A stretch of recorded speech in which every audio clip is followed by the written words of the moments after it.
Welcome to the congregation of Yahweh. We're here on Yahweh's Sabbath day during the feasts of Passover and Unleavened. Greetings to those on the internet. We hope that you receive a blessing from the messages that go out. Today's message is entitled, The Bread in You. And I want to go through the scriptures and talk about the significance of the bread and what it means. And I want to start off in Deuteronomy chapter 8.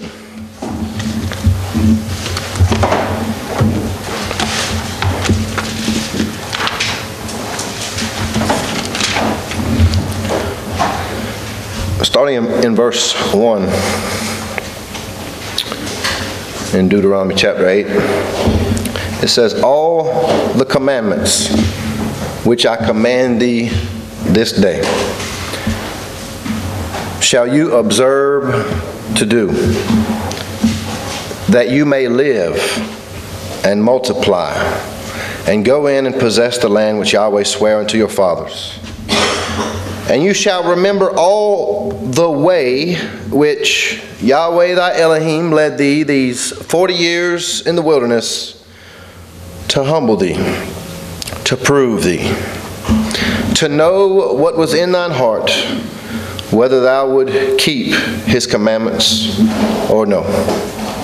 And he humbled thee and suffered thee to hunger, and fed thee with manna, which thou knewest not, neither did thy fathers know, that he might make thee know that man does not live by bread alone, but by every word that proceeds out of the mouth of Yahweh doth man live. Now it's interesting that he starts off saying, all the commandments you shall do, that you may live. And then he ends it with saying, man does not live by bread alone, but by every word. Over in Matthew chapter 5.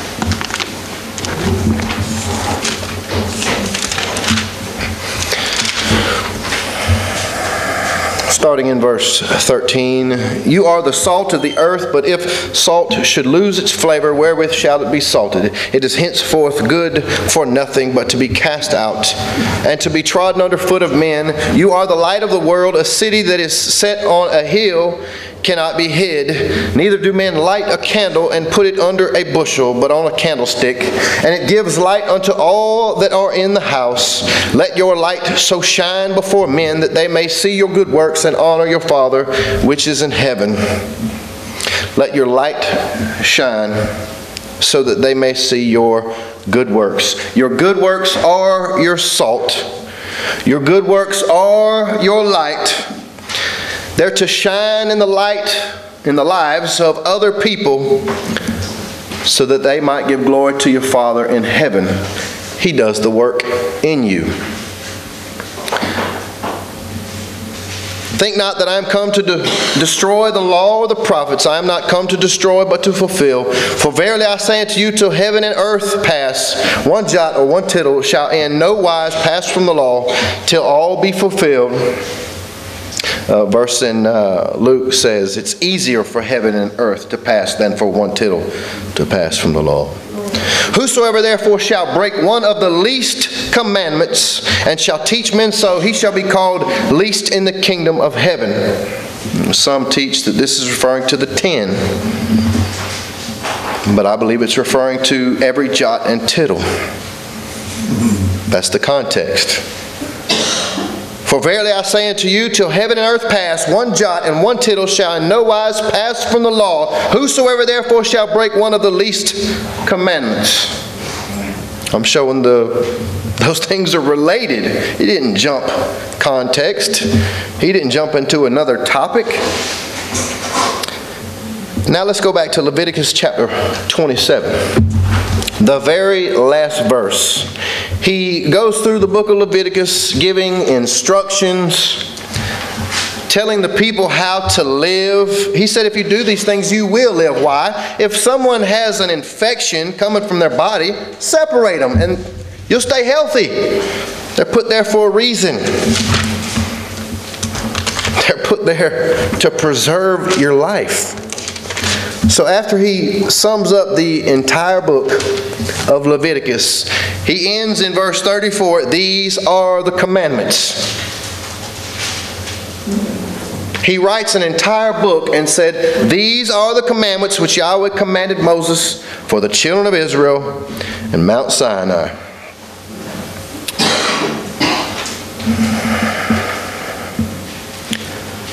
Let's flip over to John chapter 6.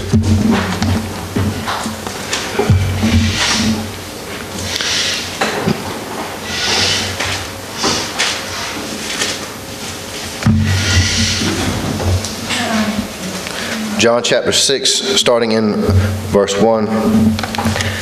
After these things, Yeshua went over the Sea of Galilee, which is the Sea of Tiberias. And a great multitude followed him, because they saw his miracles, which he did on them that were diseased. And Yeshua went up into a mountain, and there he sat with his disciples. And the Passover, a feast of the Jews, was nigh. When Yeshua then lifted up his eyes and saw a great company come unto him, he saith unto Philip, whence shall we buy bread that these may eat? And this he said to prove him, for he himself knew what he would do. Philip answered him, 200 pence worth of bread is not sufficient for them, that every one of them may take a little. One of his disciples, Andrew, Simon Peter's brother, said unto him, there is a lad here which has 5 barley loaves and 2 small fishes, but what are they among so many? And Yeshua said, make the men sit down.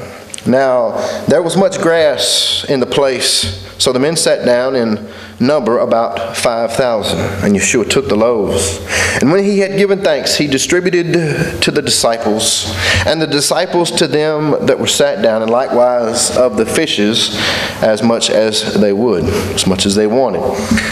When they were filled, he said unto his disciples, gather up the fragments that remain, that nothing be lost. Therefore they gathered them together and filled 12 baskets with the fragments of the barley loaves which remained over and above unto them that had eaten. Then those men, when they had seen the miracle that Yeshua did, said, this is of a truth that prophet that should come into the world. When Yeshua therefore perceived that they would come and take him by force to make him a king, he departed again into a mountain himself alone. They see this man miraculously providing bread, and immediately, this is the man, this is the prophet, and they want to take him as a king by force. It's interesting to note that he knows all things. He knows how many people's there. He provides the bread, and there's exactly 12 baskets left over. I want to skip down to verse 26. Yeshua answered them and said, verily, verily, I say unto you, you seek me not because you saw the miracles, but because you did eat of the loaves and were filled. Labor not for the food which perishes, but for that food which endures unto everlasting life, which the Son of Man shall give unto you, for him hath Elohim the Father sealed. Then said they unto him, what shall we do that we might work the works of Elohim? Yeshua answered and said unto them, this is the work of Elohim, that you believe on him whom he hath sent. Well, who did he send? Who was sent? Who did the Father send? They believed that this was that prophet that should come into the world. I want to flip back to Deuteronomy chapter 18 and briefly discuss that prophet. And then I'm going to come right back to John.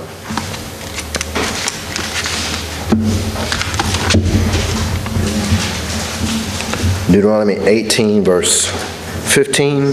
Yahweh thy Elohim will raise up unto thee a prophet from the midst of thee, of thy brethren, like unto me. Unto him you shall hearken, according to all that thou desired Yahweh thy Elohim in Horeb, in the day of the assembly, saying, let me not hear again the voice of Yahweh my Elohim, neither let me see his great fire any more, that I die not. And Yahweh said unto me, they have well spoken that which they have spoken. I will raise them up a prophet from among their brethren, like unto thee, and will put my words in his mouth. My words will be in his mouth, and he shall speak unto them all that I shall command him. And it shall come to pass that whosoever will not hearken unto my word,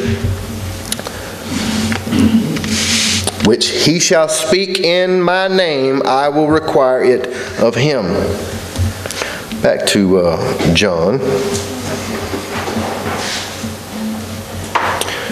Verse 29, Yahshua answered and said unto them, this is the work of Elohim, that you believe on him whom he has sent. They said therefore unto him, what sign showest thou then, that we may see and believe thee? What dost thou work? Our fathers did eat manna in the desert, as it is written, he gave them bread from heaven to eat. Then Yeshua said unto them, verily, verily, I say unto you, Moses gave you not that bread from heaven, but my Father gives you the true bread from heaven. For the bread of Elohim is he which comes down from heaven and gives life unto the world. So this same bread that is coming from heaven that gives life to the world is the same bread that speaks the very words of Yahweh. Then said they unto him, Master, evermore give us this bread. And Yeshua said unto them, I am the bread of life. He that comes to me shall never hunger, and he that believes on me shall never thirst. But I said unto you that you also have seen me and believe not. All that the Father gives me shall come to me, and him that comes to me I will in no wise cast out. For I came down from heaven not to do mine own will, but the will of him that sent me. And this is the Father's will which hath sent me, that of all which he hath given me I should lose nothing, but should raise it up again at the last day. And this is the will of him that sent me, that every one which sees the Son and believes on him may have everlasting life, and I will raise him up at the last day. The Jews then murmured at him, because he said, I am the bread which came down from heaven. And they said, is not this Yeshua, the son of Joseph, whose father and mother we know? How is it then that he says, I came down from heaven? Yeshua therefore answered and said unto them, murmur not amongst yourselves. No man can come to me except the Father which hath sent me draw him, and I will raise him up at the last day. It is written in the prophets, and they shall be all taught of Yahweh. Every man therefore that hath heard and hath learned of the Father comes to me. Not that any man hath seen the Father, save he which is of Elohim, he hath seen the Father.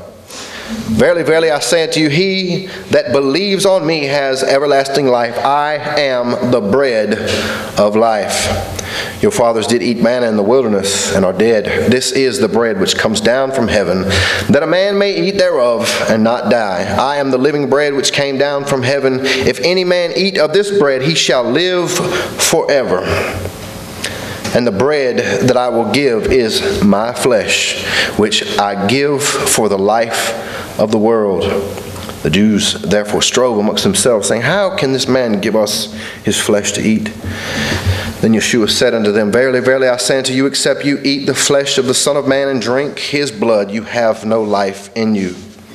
So you have to partake of the flesh. You have to partake of the blood, or you have no life in you. Whoso eateth my flesh and drinketh my blood hath eternal life, and I will raise him up the last day. For my flesh is food indeed, and my blood is drink indeed. He that eats my flesh and drinks my blood dwells in me, and I in him. As the living Father hath sent me, and I live by the Father, so he that eateth me, even he shall live by me. And again, as we're reading these things, this same bread was the Word of the Father. These things said he in the synagogue as he taught in Capernaum. Many therefore of his disciples, when they had heard this, said, "This is a hard saying. Who can hear it?" Then Yeshua knew in himself that his disciples murmured at it. He said unto them, "Doth this offend you? What if you shall see the Son of Man ascend up where he was before? It is the Spirit that makes alive. The flesh profits nothing. The words that I speak unto you, they are spirit and are life." The words that he speaks are spirit and life. And what words was he just talking about? But there are some of you that believe not, for Yeshua knew from the beginning who they were that believed not and who should betray him. And he said, "Therefore said I unto you, that no man can come unto me except it were given unto him of my Father." From that time many of his disciples went back and walked no more with him. Then said Yeshua unto the 12, "Will you also go away?" Then Simon Peter answered, "Master, to whom shall we go? Thou hast the words of eternal life. And we believe and are sure that thou art the Messiah, the Son of the living Elohim." John chapter 14.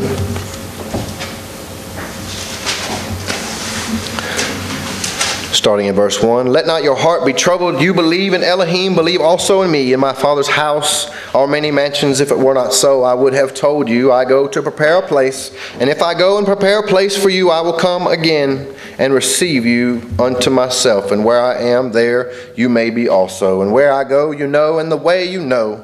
Thomas said unto him, "Master, we know not where thou goest, and how can we know the way?" Yeshua said unto him, "I am the way, the truth, and the life. No man cometh unto the Father but by me." So this bread that brings the words of the Father says, "I am the way, the truth, and the life. No man comes to the Father but by me." And all three of those terms, the way, the truth, and the life, are applied to the Torah.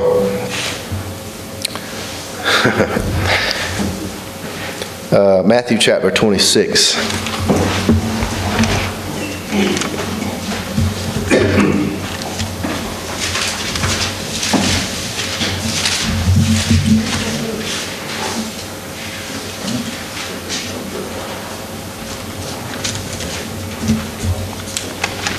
Matthew chapter 26, starting in verse 14.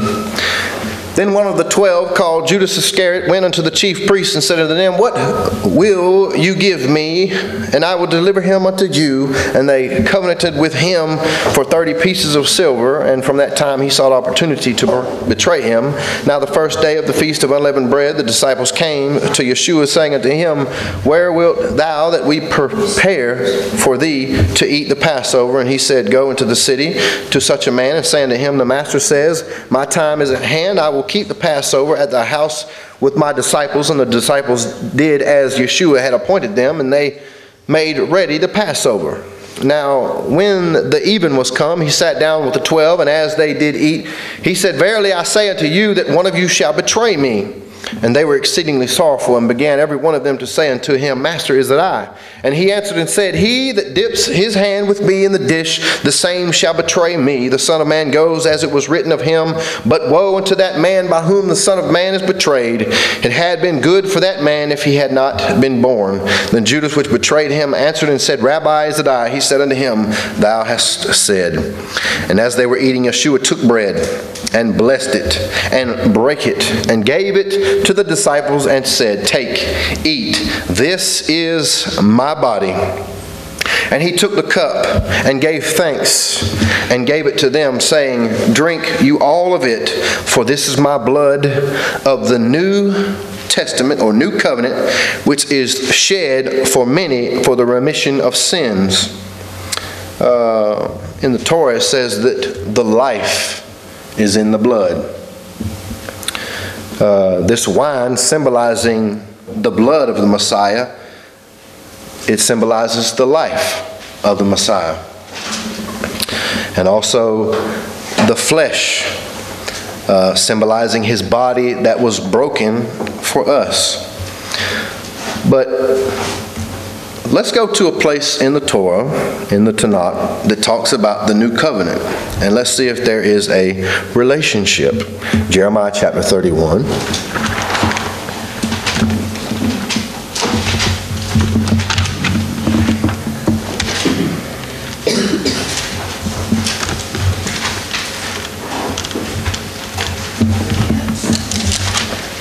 Jeremiah chapter 31, verse 31.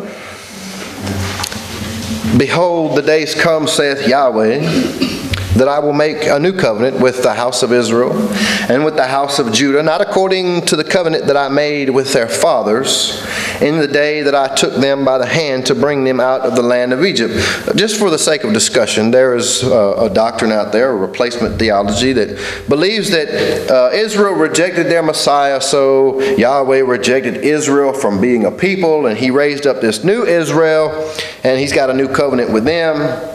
But one thing we need to take note of before we receive that theology, it says, not according to the covenant that I made with their fathers in the day that I took them by the hand to bring them out of the land of Egypt, which my covenant they break, although I was an husbandman unto them, a husband unto them, saith Yahweh. But this shall be the covenant that I will make with the house of Israel after those days, saith Yahweh. I will put my law in their inward parts, and write it in their hearts, and will be their Elohim, and they shall be my people.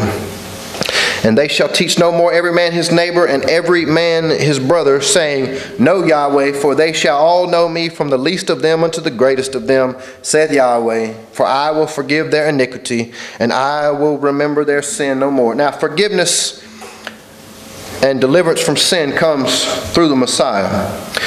But this man that was the bread, who was the word, who was the way, the truth, and the life, said, Take and eat. Put this inside of you. And here he says that I will put my law in their inward parts and write it in their hearts. Is there a connection there? Let's go back to Matthew chapter 26.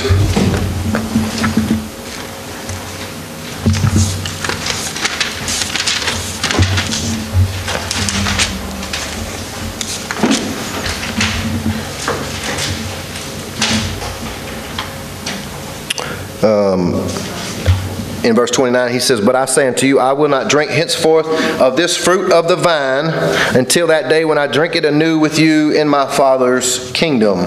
Mark chapter 14. I'm just going to read the different accounts.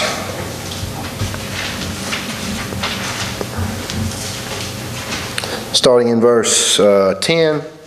And Judas Iscariot, one of the 12, went unto the chief priests to betray him unto them. And when they heard it, they were glad and promised to give him money. And he sought how he might conveniently betray him. And before the day of unleavened bread, when they were wont to kill the Passover, his disciples said unto him, Where wilt thou that we go and prepare, that thou mayest eat the Passover? And he sent forth 2 of his disciples, and said unto them, Go you into the city, and there you shall meet a man bearing a pitcher of water. Follow him. And wheresoever he shall go in, say ye to the good man of the house, The teacher saith, Where is the guest chamber where I shall eat the Passover with my disciples? And he will show you a large upper room, furnished and prepared. There make ready for us. And his disciples went forth and came into the city, and found as he had said unto them, and they made ready the Passover. And in the evening he comes with the 12, and as he sat and did eat, Yeshua said, Verily I say unto you, one of you which eateth with me shall betray me. And they began to be sorrowful, and say unto him one by one, Is it I? And another said, Is it I?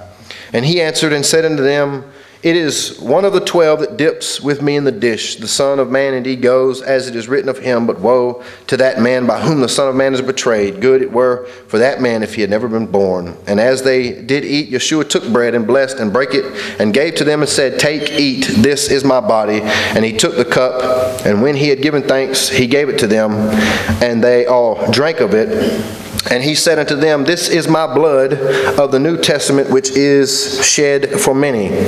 Verily I say unto you, I will drink no more of the fruit of the vine until that day that I drink it anew in the kingdom of Elohim. One more, Luke chapter 22. And in John chapter 13, it talks about the foot washing service right after the meal. In Luke 22, starting in verse 14, And he said unto them, With desire I have desired to eat this Passover with you before I suffer. For I say unto you, I will not any more eat thereof until it be fulfilled in the kingdom of Elohim. There are doctrines out there that fulfill the spring feasts, but I believe until all the children have come out of Egypt and all the blood has been applied to every doorpost and every child goes through the Red Sea, it will not be fulfilled. And he took the cup and gave thanks and said, Take this and divide it amongst yourselves, for I say unto you, I will not drink the fruit of the vine until the kingdom of Elohim shall come. And he took bread and gave thanks and brake it and gave unto them, saying, This is my body which is given for you. This do in remembrance of me. Likewise also the cup after supper, saying, This cup is the New Testament in my blood, which is shed for you. But behold, the hand of him that betrays me is with me on the table. And truly the Son of Man goes as it was determined, but woe unto that man by whom he is betrayed. And they began to inquire amongst themselves which of them it was that should do this thing. And there was also a strife among them, which of them should be accounted the greatest. And in John chapter 13, he goes to talk about greatness. Greatness is servitude. Greatness is being a servant. He said, I, your sovereign master, have been a servant. You go and do likewise. Now, 1 Corinthians chapter 11. Oh, one more thing. He gives this bread to his disciples and said, Do this in remembrance of me. This is my body and this is my blood. We know those are a symbol of his life and his body that was broken. And something I'm trying to conclude here is his body is the Word, and he's putting the Word inside of us, and that Word bears fruit. But we're going to get to that here in a minute. When we read back there in Matthew about the feeding of the 5,000, he gave to his disciples, and the disciples distributed the bread to everybody else. Every person in this room needs to be a disciple. He gives us that bread, and we're supposed to take that bread to the world. And what that bread is his Word. 1 Corinthians chapter 11, starting in verse 20. When you come together, therefore, into one place, this is not to eat the master's supper. For in eating, everyone takes before his own supper, and one is hungry and another is drunken. What, have you not houses to eat and to drink in? Or despise you the assembly of Elohim, and shame them that have not? What shall I say? Shall I praise you in this? I praise you not. For I have received of the master that which also I delivered unto you, that the master Yeshua the same night in which he was betrayed took bread. And when he had given thanks, he brake it and said, Take, eat, this is my body which is broken for you. This do in remembrance of me. After the same manner also he took the cup when he had supped, saying, This cup is the New Testament in my blood. This do ye as often as you drink it in remembrance of me. For as often as you eat this bread and drink this cup, you do show the master's death till he comes. Wherefore whosoever shall eat this bread and drink this cup of the master unworthily shall be guilty of the body and blood of the master. Now, does this mean that we need to be flawless before we partake of the emblems? Well, if we find a flawless person, they can be the sacrifice for sins. But I do believe that anyone living in open rebellion against Yahweh has no right to partake of the emblems. When we take these things, we're showing that his body, his word, is being put inside of us. Now, when newcomers come into the faith, just as he said that the Gentiles, they need to do these things first. They need to get rid of this, they need to get rid of this, they need to get rid of this. But Moses was read in the synagogues on the Sabbath, showing that those detestable things, they got to go first, and they'll learn along the way. Now, if we flip back, continue on, it says, For this cause many are weak and sickly among you, and many sleep. And another thing that comes to mind in Hebrews, he talks about if you continue in sin after you've If we willfully sin after we receive the knowledge of the truth, there remains no more sacrifice for sins. So once you receive the blood of the Messiah, you don't want to go back out there and continue in that old Gentile way. And I think that's what he's talking about. Flip back to Corinthians chapter 5. And I think this is just a further illustration of what he's talking about over there in chapter 11. Starting in verse 5, 1 through 4, he talks about somebody that was having relations with his father's wife. And in verse 5, he says that you need to deliver such a one unto Satan for the destruction of the flesh, that the spirit may be saved in the day of the Master Yeshua. Your boasting is not good. Know you not that a little leaven leavens the whole lump? Purge out therefore the old leaven, that you may be a new lump, as you are unleavened. For even the Messiah or Passover is sacrificed for us. Therefore let us keep the feast not with the old leaven, neither with the leaven of malice and wickedness, but with the unleavened bread of sincerity and truth. I've asked numerous people, what does this mean? What feast is he talking about? And over I hear him say, oh, well, that's symbolic. No, the leaven was symbolic, but the feast was literal. When you keep the feast, get the open rebellious people out of your congregation, because they're not worthy to partake of the bread and the blood. They're spitting in his face if they're living in wickedness and partaking of his bread. So let them get their hearts right first and then partake of the emblems. And he goes on to say, I wrote unto you in a letter not to keep company with fornicators. And he wants to clear that up. Not at all meaning with the fornicators of this world. I didn't mean don't associate with fornicators. I didn't mean don't associate with covetous or extortioners or with idolaters, because in order to do that, you would have to leave the world. Verse 11, let me clarify what I meant. But now I have written unto you not to keep company, if any man that is called a brother be a fornicator or covetous or an idolater or a railer or a drunkard or an extortioner, with such a one not even to eat. Eat what? Eat the Passover. Don't eat the Passover and unleavened bread with people who are living in open rebellion against Yahweh. And he goes on to say that you need to judge those that are within the congregation, which is an echo of Colossians 2 when he says, don't let anyone judge you in these things. And then he goes down and says, but the body of Messiah. We judge things within the body. Several places in Scripture, leaven is used symbolically for hypocrisy, false doctrine, sin. And in Galatians it talks about a little leaven leavens the whole lump. This doctrine that was creeping into the congregation. Back to, I spoke earlier about the Messiah giving us this bread, telling us to take this bread, which is his body, and it's the word inside of us. And I want to go over a few scriptures to see if Paul might have saw this in Galatians chapter 1.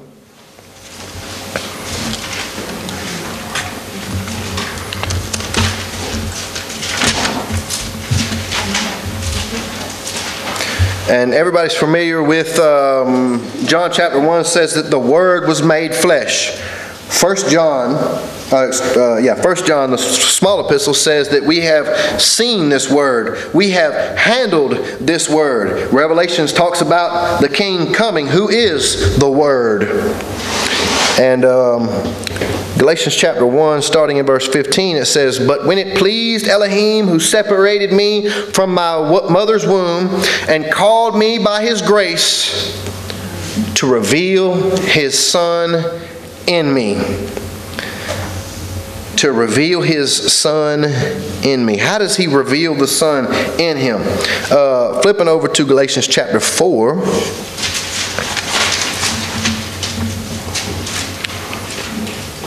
Verse 19, my little children, of whom I travail in birth again until the Messiah be formed in you.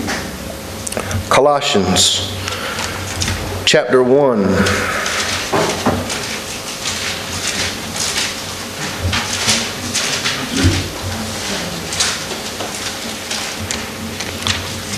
Verse 27.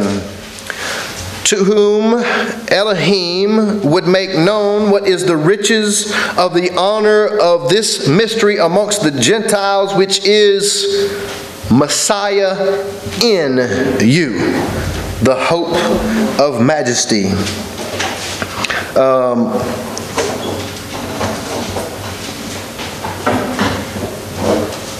Romans chapter 8.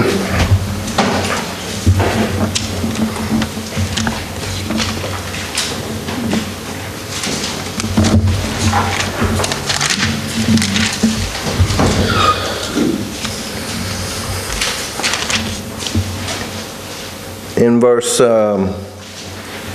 28, and we know that all things work together for good to them that love Elohim, to them who are the called according to his purpose, for whom he did foreknow, he also did predestinate to be conformed to the image of his Son, that he might be the firstborn among many brethren. It is Yahweh's will that the image of his Son be formed in us. And the Son is the image of the Father. That's why he said, when they said, show us the Father and it'll be sufficient, he said, I represent the Father.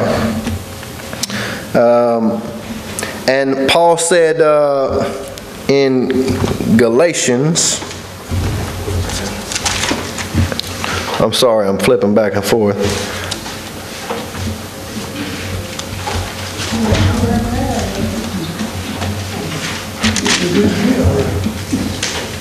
What you call weaving a garment. Anyway, the verse that I was looking for, he says, I am crucified with Messiah. It is no longer I that live, but Messiah liveth in me. When we come into this covenant with the Messiah, we put the old life to death. The old rebellious life that wants to live contrary to the Word dies, goes into the grave. And this new life that we live is his life in us. Is the Messiah being obedient through you? Think about that. There's a lot of people in the world that say they got Christ in them or they got the Messiah in them, but they want to do away with the entire Word. They want to use the Word to do away with the Word. So how can the Messiah be living an obedient life in you if you're living a life of disobedience? When we take these emblems, we are in agreement that I accept your Word. I accept the life of your Son. The life is in the blood. Well, how did he live? Let's go back and talk about the blood for a minute. And I'm not going to do a study on animals or anything here, but he asked us to abstain from certain animals. Well, how did that animal live? What's the character of that animal? The life is in the blood. The blood feeds the flesh. We eat the flesh, and the life of that animal is in us. Similarly, our Messiah lived an obedient, submissive life to his Father. The life is in the blood. Here, take this. This is my blood. This is my obedient life. Put it inside of you. I'm sure I'm just scratching the surface of this, but when he says that this is the new covenant, this is my blood of the new covenant, well, he's putting his Word inside of his people. He's allowing his Son to live his life through us. And we need to examine ourselves when we partake and realize that his life is being lived in us. We accept the sacrifice, and we accept what he did, and we accept the standard of living that he has set down for his people. Hallelujah. Hallelujah.